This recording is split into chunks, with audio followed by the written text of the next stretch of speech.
Hello hello hello hello hello hello. आ जाओ भाई सारे लोग, एवरीबॉडी।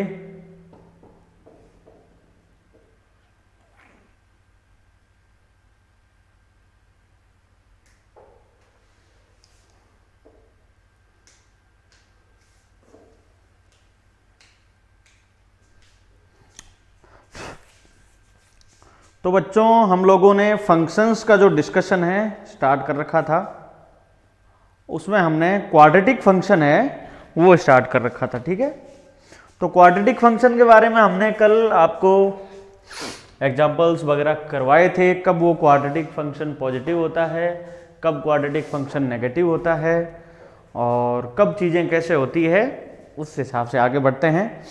तो आज अपन थोड़ा उसमें आगे बढ़ेंगे भाई। ठीक है, देखो भाई एक एग्जांपल ले रहे हैं। तो टॉपिक हमने चला रखा है क्वाड्रेटिक फंक्शन, क्वाड्रेटिक फंक्शंस। ठीक है, टॉपिक है अपना क्वाड्रेटिक फंक्शंस। सो उसका एग्जांपल ये है एक कि find domain and range, domain and range of y is equal to x square plus x plus one, है ना। सिंपल सा एक सवाल लेते हैं क्वाड्रेटिक्स का कि इस फंक्शन का अपने को डोमेन और रेंज बताना है। तो देखो, इसको एनालाइज करने का, इसको मैं आपको दो हिसाब से एनालाइज करके बताता हूं। एक तो मैं इसको ग्राफ से एनालाइज करूंगा, दूसरा अपन सीधा इसको एल्जेब्रिकली एनालाइज करेंगे। तो इसको मैं आपको मेथड 1 से करके दिखाता हूं। ठीक है, तो पहला पार्ट है डोमेन। डोमेन तो अपने को पता है कि क्योंकि ये एक पॉलिनोमियल फंक्शन है तो इसकी डोमेन तो R होगी, इसकी डोमेन में तो कोई दिक्कत वाली बात नहीं है। बात आती है रेंज की, तो रेंज को लेकर के अपन इसका सबसे पहले ना ग्राफ बना लेते हैं। ठीक है, तो अपन इसका d चेक करते हैं। तो d क्या होता है भैया, B square minus 4ac, b का वैल्यू 1 है तो 1 का स्क्वायर माइनस 4ac, तो 1 माइनस 4 कितना आ गया भाई, माइनस का 3। इसका a मुझे दिख ही रहा है, एक्स स्क्वायर का कोफिशिएंट a पॉजिटिव है और d इसका नेगेटिव है। Okay, so a positive d negative, मतलब क्या हुआ भाई, मतलब ये हुआ कि ग्राफ हमेशा एक्स एक्सिस के ऊपर बनेगा, ग्राफ हमेशा एक्स एक्सिस के ऊपर बनेगा। तो ग्राफ आप एक्सिस के ऊपर बनाओगे तो ये यहां पे अपना कोऑर्डिनेट एक्सिस बना लिया हमने। अब देखो भाई, x इक्वल टू 0 पर इसकी वैल्यू कितनी है, 1, यानी ये फंक्शन मेरा यहां से गुजरेगा 0,1, ये पॉइंट है ना, ये पॉइंट है मेरा 0,1 और हमेशा ऊपर ही रहेगा। तो इसका मतलब ये हुआ कि ये फंक्शन कुछ ऐसा मेरा बनेगा, बनेगा कि नहीं बनेगा इसका। अब आपको देखना है कि ये पॉइंट क्या होता है भाई, ये पॉइंट आप जानते ही हो, ये पॉइंट आप जानते हो कि ये पॉइंट आपका वर्टेक्स होता है ना, ये वर्टेक्स होता है। और वर्टेक्स का जो कोऑर्डिनेट होता है, वर्टेक्स का कोऑर्डिनेट क्या होता है भाई, -b/2a, -d/4a, ये अपने वर्टेक्स का कोऑर्डिनेट होता है। कोई भी ये जो क्वाड्रेटिक फंक्शन होता है, ये आप बात 11th क्लास को आपका जो क्वाड्रेटिक इक्वेशन है वहां से भी आपको पता होना चाहिए, और आपने कोऑर्डिनेट ज्योमेट्री में जो पैराबोला पढ़ा है वहां पे भी आपको ये बात सिखाई जाती है। ये बात आपको वहां दोनों चीजों से पता होनी चाहिए भाई। ठीक है, तो जो वर्टेक्स होता है, इस वर्टेक्स का जो कोऑर्डिनेट है, एक बार मैं चेक कर लूं, कोई आ रहा क्या? ओके, हाँ भाई, Pavitra Gond, good afternoon, good afternoon भाई। Gurpreet Singh, hello hello Gurpreet. So आपको दोनों ही चीजों से पता होना चाहिए कि इसका कोऑर्डिनेट क्या होता है भाई, -b/2a और -d/4 है। तो अपन इस वर्टेक्स का कोऑर्डिनेट निकाल लेते हैं। तो ये रहा माइनस का b का वैल्यू कितना है, 1, तो माइनस का 1/2a, तो a का वैल्यू कितना है भाई इसका, 1। ओके, लेट्स सी, है ना, देखेंगे कि इसमें यहाँ पे क्या प्रॉब्लम हो रही है। -d/4a, तो -d यानी माइनस, और d का वैल्यू कितना है, -3, ऑलरेडी अपन निकाल चुके हैं, अपॉन 4a, तो 4 × 1। ओके, तो जो वर्टेक्स का कोऑर्डिनेट आ रहा है वो कितना आ रहा है भाई, वो आ रहा है -1/2, 3/4, माइनस का 1/2, 3/4 4। इसका मतलब ये जो हमने प्लॉट बनाया है वो प्लॉट थोड़ा गलत है। प्लॉट गलत किस लिए है? क्योंकि देखो वर्टेक्स का एक्स कोऑर्डिनेट कितना है, -1/2। -1/2 आ रहा है, मतलब वो एक्स एक्सिस के इधर होगा। तो अपने को इस प्लॉट को थोड़ा करेक्ट करना पड़ेगा। ये आपका पॉइंट कैलकुलेट करते ही इमीडिएटली आपको पता चल जाएगा। तो इसका मैं करेक्ट प्लॉट बना देता हूँ। यहीं पे बना देता हूँ भाई। तो बोर्ड का यही हिस्सा यूज कर लेता हूं मैं। तो बीएससी था, तो इस प्रकार का इसका भाई आपका ग्राफ रहेगा कि नहीं रहेगा। तो ये पॉइंट था मेरा 0,1 और ये जो वर्टेक्स का कोऑर्डिनेट आया है वो कितना आया भाई, ये एक्स कोऑर्डिनेट आया -1/2 और वाई कोऑर्डिनेट आया है मेरा यहाँ पे 3/4, इसलिए ये पॉइंट बन गया 3/4। अब यहां से आप आराम से देख सकते हो, डोमेन की बात है, सारा का सारा एक्स एक्सिस ये कवर कर रहा है। अरे हाँ कि ना। रेंज की बात है तो रेंज अपने को दिख रहा है, यहां से रेंज क्या दिख रहा है कि वाई एक्सिस का ये जो पोर्शन है वो सारा का सारा कवर हो रहा है कि नहीं हो रहा है। इतनी सारी वाई वैल्यूज ये ले रहा है। तो वाई एक्सिस यानी इसकी मैं जब रेंज की बात करूंगा, तो रेंज क्या आएगा, तो इसकी मिनिमम वैल्यू कितनी है भाई 3/4, क्योंकि 3/4 के नीचे आ ही नहीं रहा है और 3/4 से लेकर के इन्फिनिटी, ये इसकी रेंज बन गई। अरे हाँ कि ना। तो ये तो आ गई भाई इसकी डोमेन आर और ये आ गई इसकी रेंज। आपको ग्राफ भी प्लॉट करना आना चाहिए। ए और डी का जो एनालिसिस है वो आपको ग्राफ प्लॉट करना दिखा देगा। किसका भाई, क्वाड्रेटिक फंक्शन का।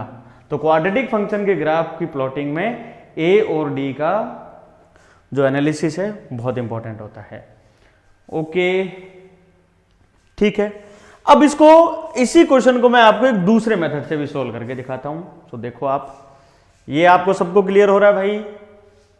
एक बार जो भी बच्चे आए हैं, जो भी बच्चे ऑनलाइन हैं, सारे के सारे वीडियो को लाइक करो और इसको ज्यादा से ज्यादा अपने फ्रेंड्स के साथ सब्सक्राइब, इसको ज्यादा से ज्यादा शेयर भी करो। और अपने जो कोचिंग के जो जितने भी बच्चे हैं, जो अपने इंस्टीट्यूट के बच्चे हैं, वो अपने जितने भी 11th क्लास वाले साथी है, 11th मैथ्स का जो पूरा बैच है, सारे के सारे बच्चों को ये चीज फैलाओ भाई। आपकी 12th की पढ़ाई स्टार्ट हो चुकी है। अब जब अपना इंस्टीट्यूट स्टार्ट होगा तो एक बैच हम इस प्रकार का भी बनाएंगे, जिसमें आपका जो कोर्स है वो इस चैनल के कोर्स से आगे से स्टार्ट हो जाएगा। आपको दोबारा जीरो से पढ़ना नहीं पड़ेगा। ठीक है। तो जो इंस्टीट्यूट के बच्चे हैं वो आपस में भाई इसको शेयर कर लें आप लोग। और जितने भी बच्चे फिलहाल ऑनलाइन है भाई, एक बार सारे के सारे लाइक बटन दबाओ और लेक्चर पूरा देखना आप लोग। यूं नहीं कि आधा इधर देख लिया, आधा उधर देख लिया। बहुत सारे बच्चों की ये टेंडेंसी होती है, 5 मिनट यहाँ देख लिया, साइड में कोई एक और लाइव चल रहा है वो भी देख लिया। ऐसे मत करो, एक चैनल पे टिक के देखो तभी कुछ सीखोगे, नहीं तो कुछ नहीं सीख पाओगे, है ना। अभी क्या है कि लॉकडाउन में ऑनलाइन हो गया है सब कुछ, तो किसी एक चैनल से स्टिक हो जाओ आप लोग, है ना। तभी आप सारा का सारा उस जो भी फैकल्टी है, जो भी चैनल है, उसकी पूरी की पूरी थीम आप लोगों को समझ में आ पाएगी, वरना आधे अधूरे के चक्कर में कुछ नहीं सीखोगे। ठीक है। ओके।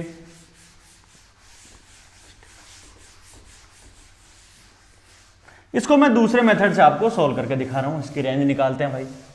तो फंक्शन क्या था भाई अपने सामने, फंक्शन था y = x² + x + 1। दूसरे वाले मेथड में अपन इसको क्या करते हैं, इसका परफेक्ट स्क्वायर बना लेते हैं। तो यहां तो 1 है तो इसको लिखा x का तो एक x लिख लिया, इसका कोएफिशिएंट 1 है तो इसका हाफ लिख लिया, तो हाफ x + 1/2 का होल स्क्वायर। ठीक है। ये मेरा +1 तो +1 है ही, और यहां से एक मेरा माइनस का 1/4 एडिशनल आएगा, तो उसकी जगह हम माइनस का 1/4 लिख लिया।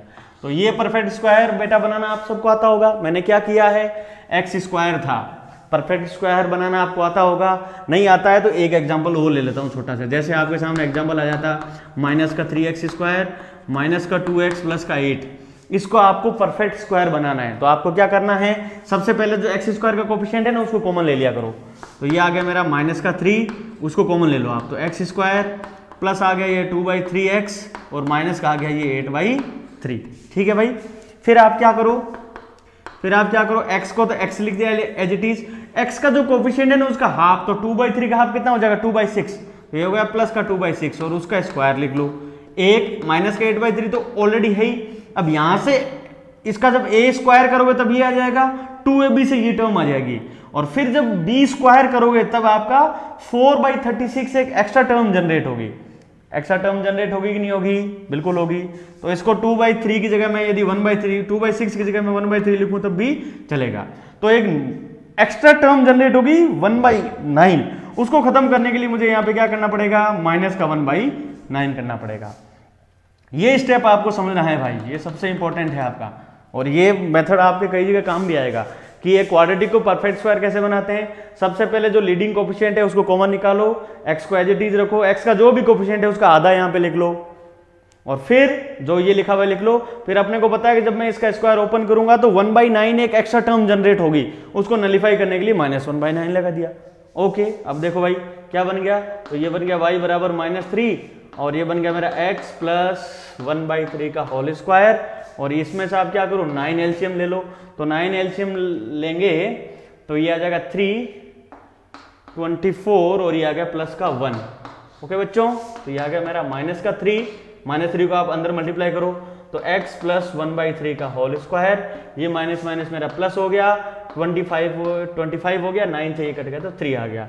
तो ये मेरा देखो, ये इसी एक्सप्रेशन की, ये जो एक्सप्रेशन था ना, ये यही लिखा हुआ है, लेकिन ये स्क्वायर फॉर्म में लिख दिया है मैंने। यहां से इसको देखो एनालाइज करना बहुत आसान है, कैसे वो अपन इस एग्जांपल में आपको समझाता हूं। तो आपको कोई भी क्वाड्रेटिक एक्सप्रेशन लिखा हुआ है उसको आप स्क्वायर फॉर्म में कन्वर्ट कर सकते हो, ये आपको आना चाहिए भाई, ठीक है। ओके, सो अपन जो क्वेश्चन ले रखा था उस पे आते हैं। ये ले रखा है मैंने x प्लस 1/2 का होल स्क्वायर, और ये हो जाएगा मेरा प्लस का 3/2। ये मेरा एक्सप्रेशन बन गया, ठीक है। अब यहां से आप देखो भाई, ये एक परफेक्ट स्क्वायर नंबर है, ये मेरा एक परफेक्ट स्क्वायर है, अरे हाँ कि ना, ये एक स्क्वायर नंबर बना हुआ है, और ये तो एक 3/4 है जो एक कांस्टेंट टर्म है, ये एक कांस्टेंट टर्म है यहां पर, तो ठीक है, इसी को ये लिखा है मैंने। तो अब देखो, अब जब मैं इसकी वैल्यूज को एनालाइज करूंगा तो मैं क्या करूंगा? x की डिफरेंट वैल्यूज रखूंगा, x की मैं डिफरेंट वैल्यूज रखूंगा, उसके करस्पॉन्डिंग मुझे y मिलता जाएगा। तो मुझे पता है कि ये एक परफेक्ट स्क्वायर है, आप इसमें x का कोई भी वैल्यू रख दो, ये हमेशा एक पॉजिटिव वैल्यू देगा कि नहीं देगा? आप इसमें देखो x का वैल्यू आप इसमें -1 रखो, तब ये -1/2 बनेगा, लेकिन स्क्वायर बन गए वो आपका 1/4 बन जाएगा, हाँ कि ना। आप x का, तो इसका मतलब हो गया कि स्क्वायर का मिनिमम से मिनिमम वैल्यू कितना आ सकता है? 0 आ सकता है, वरना तो ये हमेशा एक पॉजिटिव आउटपुट देगा। ये कम से कम जो x की आप कोई सी भी वैल्यू ले लो, उसके लिए कम से कम वैल्यू 0 दे सकता है, अदरवाइज तो हमेशा 0 से बड़ा नंबर ही देगा। ये 0 वैल्यू कब देगा? जब x की वैल्यू कितनी हो जाएगी? -1/2 हो जाएगी। जब x की वैल्यू आप -1/2 रखोगे तब ये एक्सप्रेशन सबसे छोटी वैल्यू देगा, तब ये आपका एक्सप्रेशन कितनी वैल्यू देगा? x की वैल्यू जब आप -1/2 रखोगे तब आपको y मिलेगा 3/4, और ये वैल्यू क्या होगी? ये मेरी y की मिनिमम वैल्यू होगी, अरे हाँ कि ना। मिनिमम क्यों बोला है? क्योंकि एक तो ये बीच में प्लस का साइन है, और फिर ये हर x की वैल्यू के लिए पॉजिटिव वैल्यू मिलती जाएगी। तो मिनिमम वैल्यू कितनी आ गई? 3/4। मैक्सिमम वैल्यू तो आप x बढ़ाते जाओगे तो ये वैल्यू बढ़ती जाएगी, तो इसीलिए इसकी जो रेंज बन गई, इसकी जो रेंज बन गई मेरे भाई, वो कितनी बन गई? 3/4 से इन्फिनिटी बन गई। और यहां से देखो आपको इस तरह से एनालिसिस ये भी पता चल गया कि किस पॉइंट पे मिल रही हो, तो x की वैल्यू -1/2 पर y की आपको maximum value, sorry minimum value मिल रही है, और मैक्सिमम वैल्यू तो इसकी पता नहीं कितनी है, ठीक है।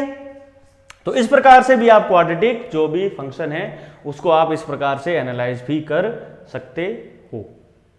समझ गए कि नहीं समझ गए? ओके, अब थोड़ा और एक एग्जांपल के थ्रू मैं आपको बता देता हूं। मान लो आप किसी क्वाड्रेटिक एक्सप्रेशन दिया हुआ था आपके सामने, कोई भी क्वाड्रेटिक एक्सप्रेशन दिया हुआ था, और ये फाइनली आपका इस फॉर्म में कन्वर्ट हो गया, -3 × x⁻⁻² का होल स्क्वायर माइनस का 4/5, ये एक्सप्रेशन आ गया, ठीक है। ये मैंने एग्जांपल दिया है, कुछ भी एक्सप्रेशन दिया होगा आप फाइनली कन्वर्ट करते करते यहां तक आ गए, यहां तक का काम आपने कर लिया। अब मैं आपको आगे का काम बताता हूं कि आगे आप इसे वैल्यू डिड्यूस करोगे। अब यहां से आपको इसकी रेंज बतानी है, इसकी रेंज बतानी है आपको। तो मुझे पता है ये तो एक कैसा नंबर है? ये तो एक स्क्वायर नंबर है, तो ये वैल्यू हमेशा एक पॉजिटिव वैल्यू होगी। लेकिन बाहर -3 बैठा हुआ है तो इसको नेगेटिव बना देगा। इसका मतलब ये आउटपुट हमेशा नेगेटिव होगा। आप x बढ़ाते जाओगे ये नेगेटिव में वैल्यू बढ़ती जाएगी। इसका मतलब इसकी जो मिनिमम वैल्यू है वो आपको अचीव हो ही नहीं सकती। क्यों? क्योंकि आप x बढ़ाते जाओगे तो ये स्क्वायर वैल्यू बढ़ाता जाएगा, ये बढ़ाता जाएगा तो बाहर -3 बैठा है तो वो उस वैल्यू को नेगेटिव करता जाएगा, यानी ये वैल्यू -∞ की तरफ जाएगी। समझ गए कि नहीं समझ गए? इसका मतलब ये हो गया कि जो y की मिनिमम वैल्यू है वो यहां पर डज नॉट एग्जिस्ट है, क्योंकि मिनिमम तो ये पता नहीं कहां जा रहा है। तो अब मैं बात करूंगा मैक्सिमम की। तो मैक्सिमम वैल्यू क्या हो सकती है इसकी? मैक्सिमम वैल्यू क्या हो सकती है? आपको पता है कि ये नीचे जाए हमेशा ये नीचे जाएगा, तो मैक्सिमम वैल्यू आपकी कब आएगी? जब ये ब्रैकेट तो 0 हो जाएगा और जब ये बस लास्ट का ये कांस्टेंट आपका बच जाएगा। समझ गए कि नहीं समझ गए? ओके, समझ गए आप इस बात को भाई? 1 second. Okay, XYZ agriculture, hello sir. Suprabha Chakraborty, hello sir. Hello Suprabha. Okay, तो आपको पता है इसकी जो मैक्सिमम वैल्यू है वो कितनी आएगी? वो मेरी -4/5 ही आएगी। और कब आएगी? जब x का वैल्यू आप लोगे 1/2। और ये 1/2 कोमा ये वैल्यू यदि आपस में थोड़ा सा चीजें क्लियर है आपको 11th क्लास से, तो ये वैल्यू है ना वो -b/2a की वैल्यू है, और ये जो वैल्यू है ना वो -d/4a की ही वैल्यू है। आप -b/2a निकाल लो इसको उस वाले क्वाड्रेटिक एक्सप्रेशन से, ठीक है? तो इसकी जब आप रेंज लिखोगे तो रेंज लिखूंगा मैं -∞ से लेकर के -4/5। समझ गए कि नहीं समझ गए आप इस बात को? तो कोई भी क्वाड्रेटिक एक्सप्रेशन आपके सामने लिखा हुआ हो तो क्वाड्रेटिक एक्सप्रेशन का आपको अर्जुन डाल सर दोबारा समझाना। कौन सी चीज दोबारा बतानी है भाई? एक बार आपको कोई चीज समझ में नहीं आए तो कौन सी चीज दोबारा बतानी है? समझा नहीं मैं।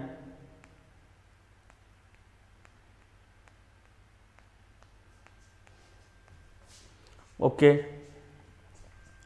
कोई चीज नहीं समझ में आए तो आप मेरा जो व्हाट्सएप नंबर है या जो मेरा कॉलिंग नंबर है 9620102929, इस पर भी आप मुझे व्हाट्सएप पे मैसेज भी कर सकते हो या आप मुझे कॉल भी कर सकते हो, इससे मैं आपको बता दूंगा, ठीक है? ओके, तो क्वाड्रेटिक एक्सप्रेशन की ये बातें हो गई भाई। एक दो बातें इसमें अपन और कर लेते हैं। देखो भाई क्या है,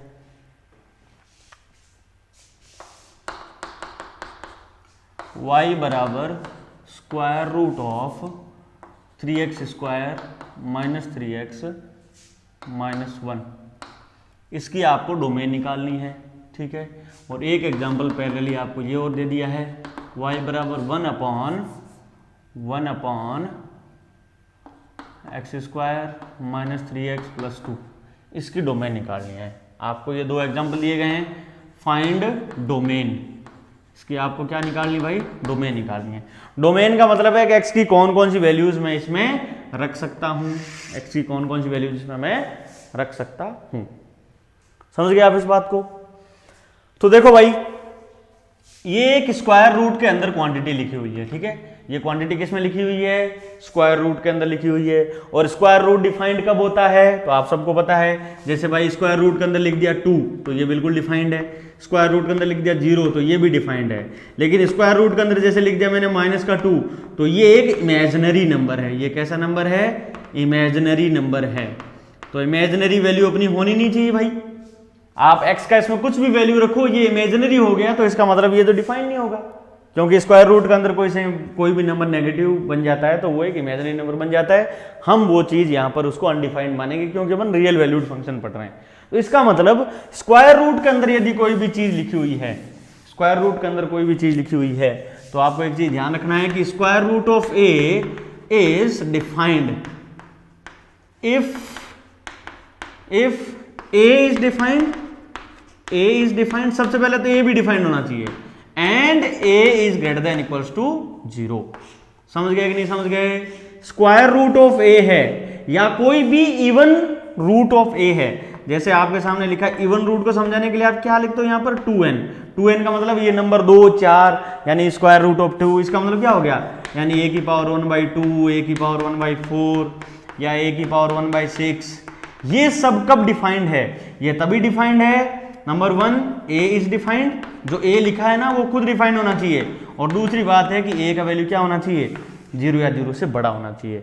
तो कोई भी आपका इवन रूट लिया हुआ है किसी भी एक्सप्रेशन का, वो तभी डिफाइंड होता है जब वो पहले तो खुद एक्सप्रेशन डिफाइंड हो जाए, और दूसरा वो एक्सप्रेशन क्या हो? 0 या 0 से बड़ा हो। इतना आपको बैकग्राउंड पता होना चाहिए, ये आई थिंक आपको पता है, क्योंकि स्क्वायर रूट के अंदर आप नेगेटिव नंबर नहीं लेते हो। तो यदि ये बात आपको पता है तो अब ये सेम लॉजिक है वो आपका यहां लग जाएगा।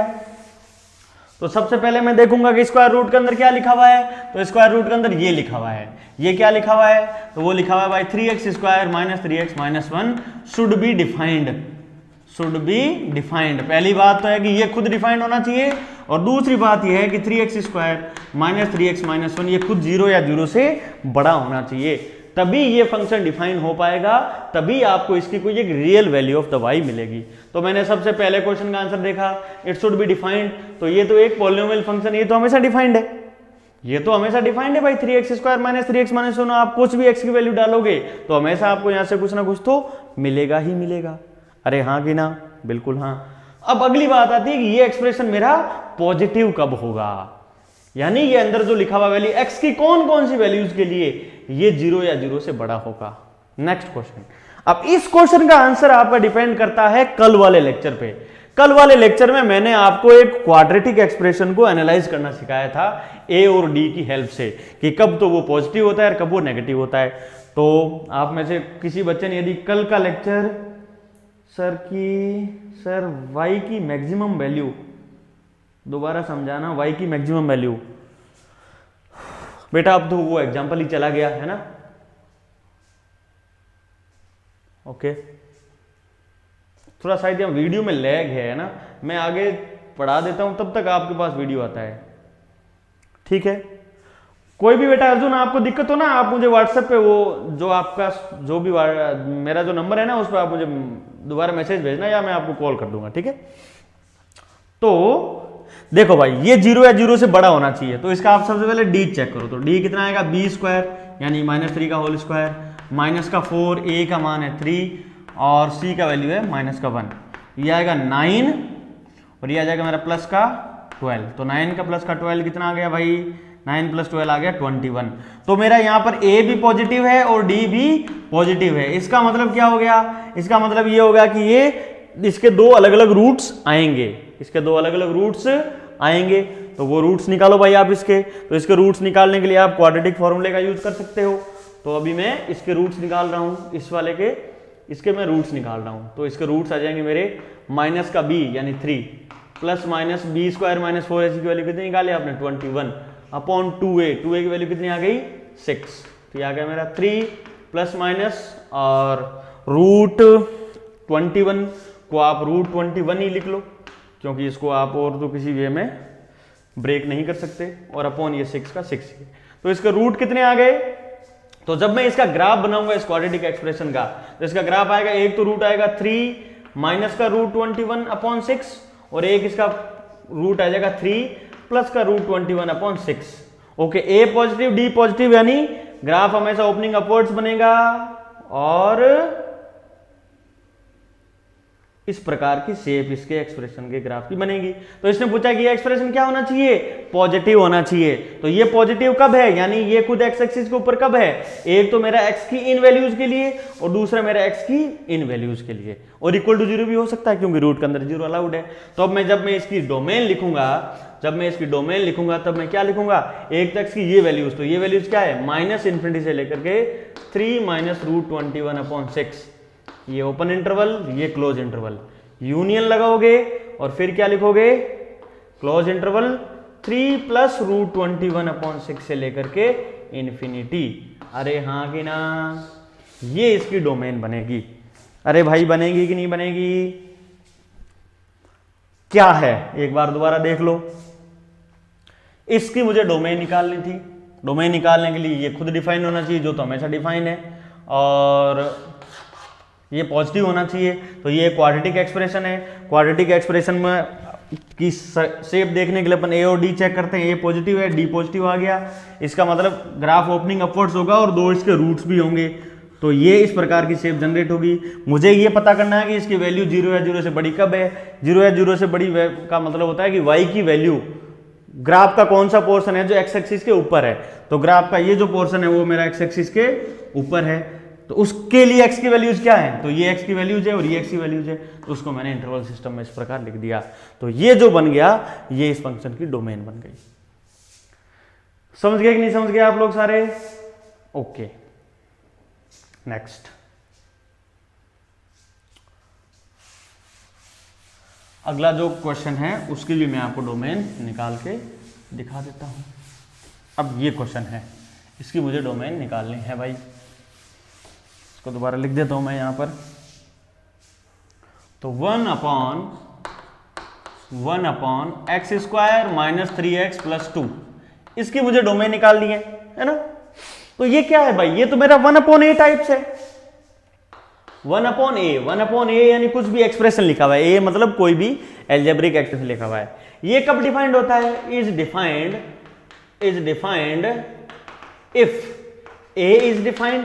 भाई सबसे पहले तो वो ए खुद डिफाइंड होना चाहिए, और दूसरी बात है कि ए मेरा 0 के बराबर नहीं होना चाहिए। अरे हाँ कि ना भाई, 1/a डिफाइंड तभी होगा ना जब ए खुद डिफाइंड हो जाए और वो 0 के बराबर नहीं होना चाहिए, क्योंकि किसी भी एक्सप्रेशन का, किसी भी फंक्शन का यदि डिनोमिनेटर 0 हो गया तो वो डिफाइंड नहीं हो सकता।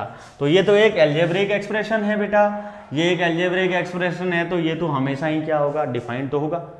लेकिन अगली बात मुझे ये पता करना है कि ये 0 के बराबर भी नहीं होना चाहिए। तो तुम ये पता कर लो कि ये 0 के बराबर है कहां, तो इसको आप इक्वल टू 0 रखो, तो x square minus 3x plus 2 बराबर 0। तो ये तो क्या है, ये तो सिंपल है, इसको तो आप फैक्टर मेथड से ही हो जाएगा, x माइनस 1 और x माइनस 2 बराबर 0। तो यहां से x की वैल्यू क्या आ गई, x की वैल्यू आ गई मेरी 1,2, यानी x की वैल्यू 1 और 2, यानी x बराबर 1 और 2 के लिए ये क्या हो जाएगा, ये इक्वल टू 0 हो जाएगा। जब ये इक्वल टू 0 हो जाएगा तब ये y डिफाइंड नहीं होगा। तो जब मैं इसकी डोमेन लिखने बैठूंगा, तो वैसे तो सबके लिए डिफाइंड है, लेकिन 2 पॉइंट्स है जिसके लिए डिफाइंड नहीं है, और वो पॉइंट्स कौन कौन से हैं, 1 और 2। तो इसकी डोमेन आप इस प्रकार से लिखोगे कि जो रियल नंबर का सेट है उसमें सिर्फ 2 पॉइंट आप निकाल दो, 1 और 2, क्योंकि 1 और 2 पर ये 0 हो रहा है, तो इसका मतलब वो डोमेन का हिस्सा नहीं हो सकते। तो डोमेन के लिए आप लिख दो R-1 to 2। समझ गए आप इस बात को? तो 1/a आपका डिफाइंड तभी होगा, 1/a आपका डिफाइंड तभी होगा जब इस प्रकार की बात बने। समझ गए आप इस बात को? ये एग्जांपल आपके सबके क्लियर है भाई, इस प्रकार की चीजें आपको क्लियर होनी चाहिए। ठीक है, आगे बढ़ते हैं।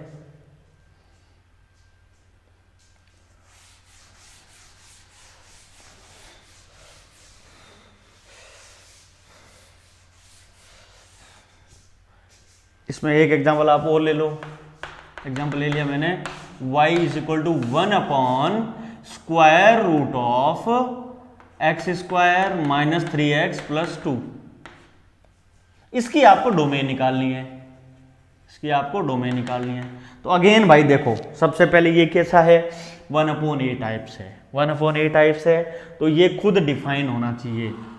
ये खुद डिफाइन होने के लिए क्या होना पड़ेगा, ये जो वैल्यू है वो अंदर जो लिखा हुआ है, स्क्वायर रूट को डिफाइन होने के लिए क्या होना पड़ेगा, x square minus 3x plus 2 खुद है वो 0 या 0 से बड़ा होना चाहिए। लेकिन 1/a की प्रॉपर्टी क्या बोलती है कि ये इक्वल टू 0 नहीं होना चाहिए, क्योंकि इक्वल टू 0 हो गया ना तो फिर ये 1/a डिफाइन नहीं होगा। इसका मतलब आपको इक्वलिटी को यहां से रिमूव करना पड़ेगा। तो बस आपको ये देखना है कि ये एक्सप्रेशन 0 या 0 से, ये 0 से बड़ा कब होगा।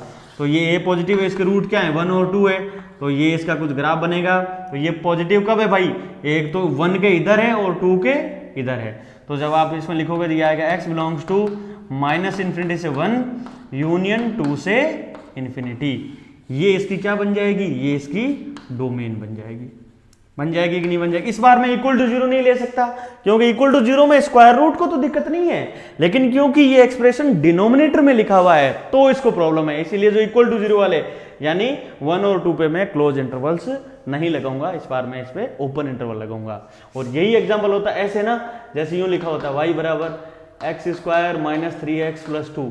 अब यदि आपको इसकी डोमेन निकालनी होती तब आप इसमें क्या करते, x square minus 3x plus 2 को ग्रेटर देन इक्वल टू 0 लेते, तब इसकी डोमेन आती है x belongs to minus infinity से 1, यूनियन आप लेते इसको 2 टू इन्फिनिटी। समझ गए भाई आप इस बात को? तो ये आपको बस ये देखना है कि भाई फंक्शन आपका किस फॉर्म में दिया हुआ है। तो आई थिंक क्वाड्रेटिक फंक्शन का जो एनालिसिस है उसके बारे में आपको कोई दिक्कत नहीं होगा। कोई दिक्कत है तो आप लोग मुझे बताएं।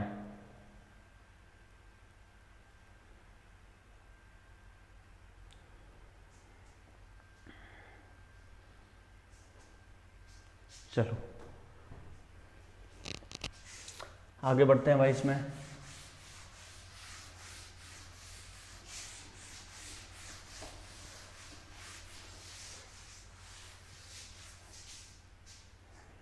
एक एग्जांपल और ले लेता हूं मैं। y is equal to 3x square minus 3x plus 8 upon x square plus x plus 1। आपको निकालनी है इसकी डोमेन की। इसकी भाई डोमेन क्या होगी, इसकी डोमेन क्या होगी, आपको इसकी डोमेन पता करनी है।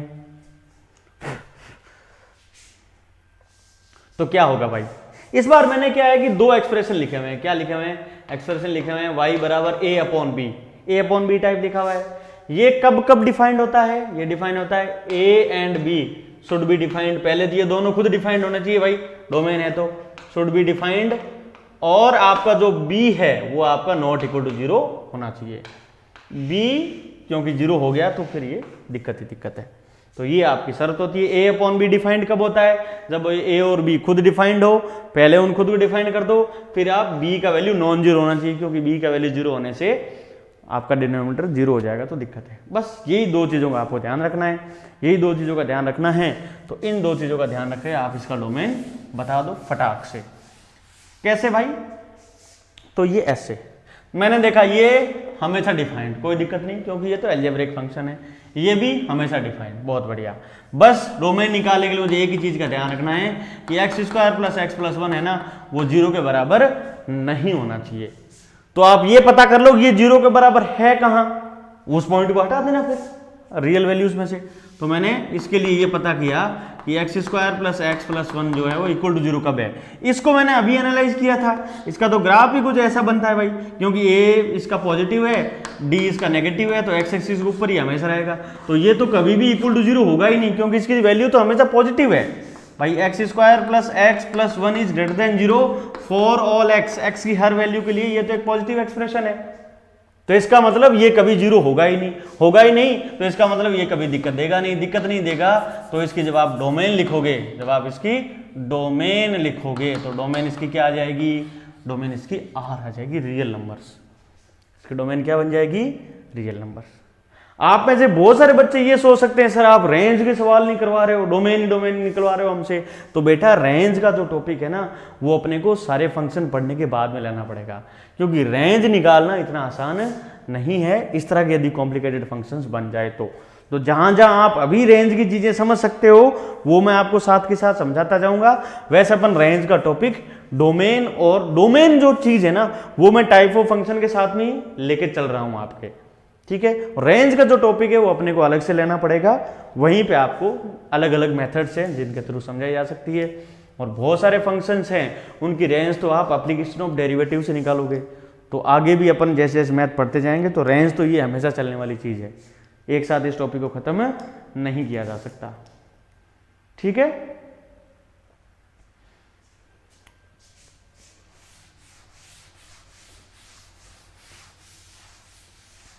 और कुछ करते हैं इसमें अपन,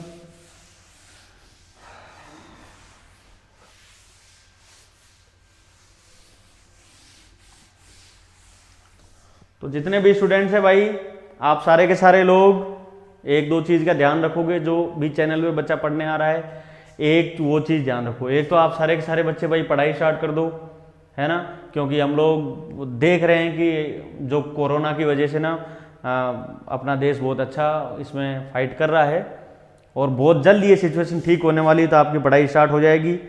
और आप एक चैनल से स्टिक होइए, है ना। बहुत सारे बच्चे हो जाए इधर से उधर, उधर से इधर, इससे आपको ना बच्चों कोई फायदा नहीं होगा, आप कुछ नहीं सीख पाओगे। आपको सीखना है तो आपको एक कोई टीचर को पकड़ लीजिए, ऑब्वियस बात है, आप साइटोन एजुकेशन को पकड़िए। हम आपको शानदार एक जो नॉलेज है चीज़ों का वो यहाँ पे देने का पूरा ट्राई कर रहे हैं। मैथ्स मैं खुद पढ़ा रहा हूँ, IIT कानपुर से हूँ। फिजिक्स आपको लोकेश सर पढ़ा रहे हैं, वो भी IIT कानपुर से हैं। बायो आपको संजय सर पढ़ा रहे हैं, विक्रम जी सर आपको केमिस्ट्री पढ़ा रहे हैं, और भी हम इसमें बहुत सारी फैसिलिटीज ऐड ऑन करने वाले हैं। तो आप इस एक चैनल से स्टिक होइए, अपने ज़्यादा से ज़्यादा दोस्तों को इन्वाइट भी करिए, और यहाँ से आप ज़्यादा से ज़्यादा जो लर्निंग है उसका फ़ायदा उठाइए, ठीक है।